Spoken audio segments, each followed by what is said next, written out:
Hello.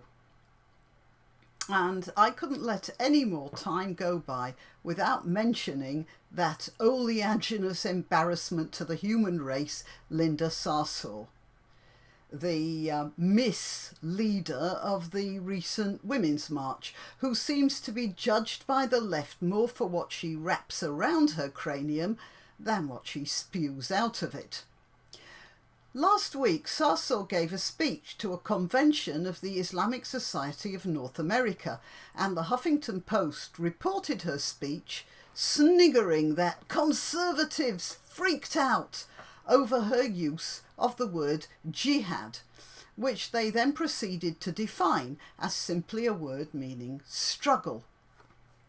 I am filled with admiration for the Huffington Post. I spent one entire year studying the meaning of the word jihad at university level. I read great thick books on jihad, and not one of them got close to the sort of simple clarity the Huffington Post managed in just a couple of sentences. So I thought you might be interested in some background. All Semitic languages are based on concepts which are signified by, usually, 3 letters, that is 3 consonants. It's sort of like a code, and it's called a root. The root, JHD, jihad, at its most basic, is the code for the concept of struggle. So jihad means something to do with struggling. It's also the root from which we get the nice word mujahid, which technically means that which struggles. We've all heard of the Mujahideen, haven't we? They're the guys in Afghanistan which American soldiers are struggling with. So, according to the Huff Post, the GIs are also Mujahideen. Are they still called GIs? Anyway, we'll get to that another time. I'm sure they'll all be delighted to know that.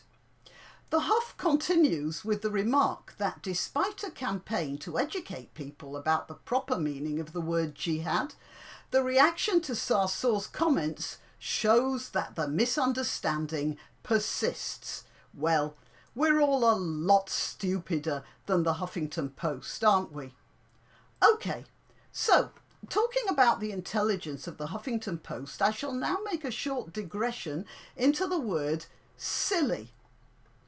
The origin of the word silly is Old English gesellig. Stay with me, I'm definitely going somewhere here. Gesellig means happy or blessed by fortune. But in the way of these things, it started to transmute. At first, it became a word meaning saintly or innocent. After that, it started to be applied to anyone who was a little bit too saintly and trusting for this sinful world. Now, how would we put that in modern English? Gullible. That's the word. And it was downhill all the way from there on. So by Shakespeare's time, the word silly definitely meant anyone a couple of sonnets short of a folio.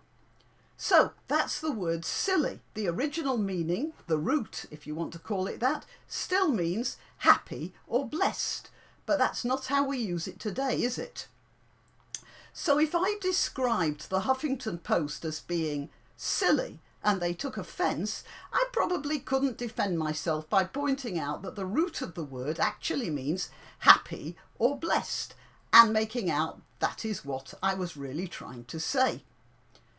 Now, when Sarsour made use of the word jihad, she knew exactly what she was doing. She knew people would be discussing it, and that useful idiots on the left, people who I might describe as happy or blessed, would be changing the meaning to something innocuous to make themselves feel a bit less happy and blessed and a bit more sophisticated and inclusive, by explaining to us ordinary idiots about the meaning of word roots. But I know, and now so do you, that roots aren't the whole story. And as we are all aware, the root of a tree isn't what we're thinking of when it bears fruit, which may be poisonous.